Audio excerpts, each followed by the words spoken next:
sur moi. Elle est partie lui parler, elle connaissait très bien son caractère et elle est partie lui mentir sur moi. Ensuite, Pourquoi est-ce qu'elle aurait fait ça en tant que sœur? je me pose la question. C'est pour ça que moi, je lui ai posé la question, on s'est eu au téléphone. Vous aviez de bonnes, excuse-moi si tu veux pas répondre, je réponds pas, mais vous aviez de bonnes relations avant ça?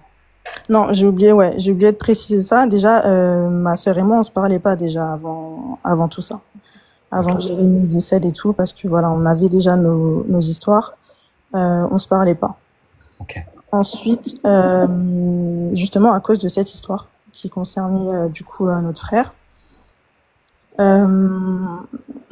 du coup, en fait, quand il s'est passé tout ça à l'hôpital, on a eu une discussion où toutes les deux, on s'est demandé pardon et Quand tu dis à l'hôpital, ça veut dire quand ton frère était à l'hôpital? ouais, quand on était à l'hôpital et quand quand on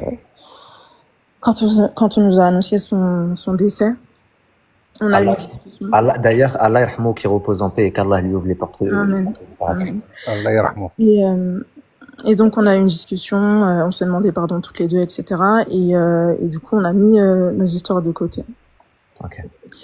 Il y a quelqu'un dans les commentaires qui dit, donc tu t'entendais ni avec ta sœur ni avec Jérémy. C'est pas ce qu'elle a dit. Elle s'entendait très bien avec Jérémy. C'est pas ce que j'ai dit. Je m'entendais justement très bien avec Jérémy.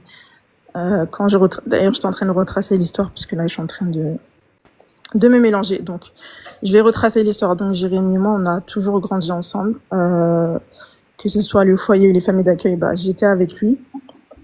Donc, nous, on a vécu toutes ces choses ensemble qui ont fait que ça nous a rapprochés.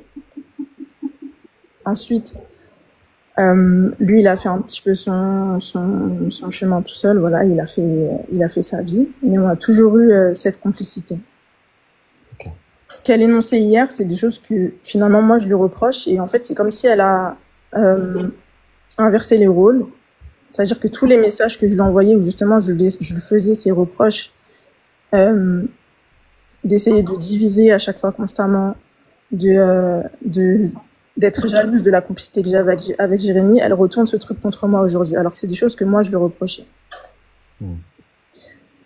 Donc pour revenir à l'hôpital, on a eu une discussion, on s'est demandé pardon, et je pensais qu'on allait repartir sur de bonnes bases. Maintenant, ce qui se passe, c'est que le 23 mai, donc lui, il est parti le 17 mai, le 23 mai, moi, j'entends parler de l'histoire de Fatima. Soit 6 jours après. Voilà, 6 jours après. Ok. Je contacte ma mère. Juste pour contextualiser ceux qui ne sont pas au courant sur le live, Fatima, c'est celle qui aurait volé une somme astronomique, près d'1 million d'euros. J'utilise bien le conditionnel parce que pour l'instant le jugement n'est pas passé, mais en tout cas on a quelques éléments qui permettent un petit peu de le dire, et qui aurait volé donc près d'1 million d'euros à Renault.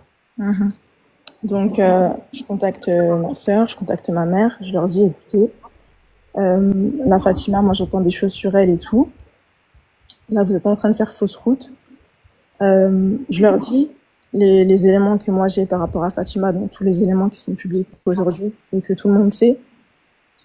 Ces éléments, je les ai par le biais de l'équipe de Jérémy, des proches de Jérémy. Et du coup, moi, je préviens ma mère et ma sœur.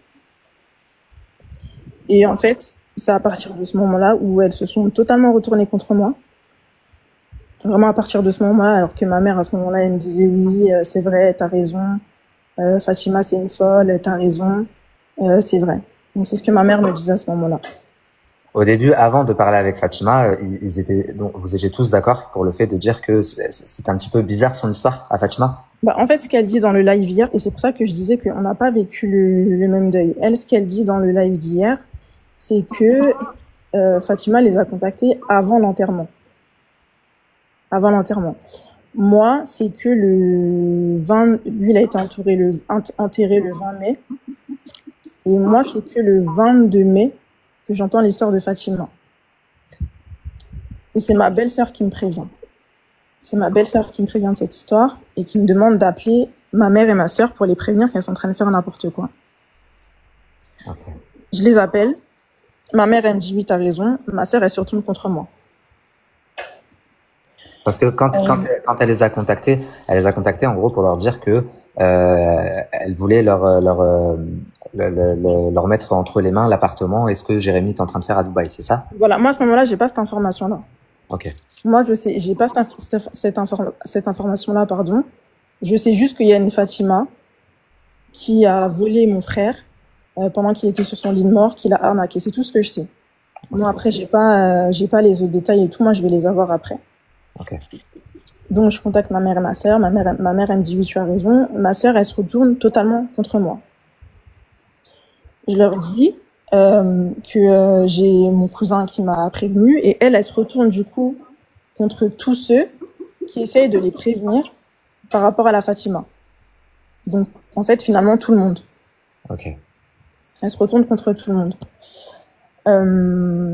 À ce moment-là, du coup, moi, je leur dis que j'ai pas envie de jouer double jeu avec elles, de les suivre dans des trucs comme ça, alors qu'on est en train de salir la mémoire de mon frère. Enfin, en fait, on est en train de suivre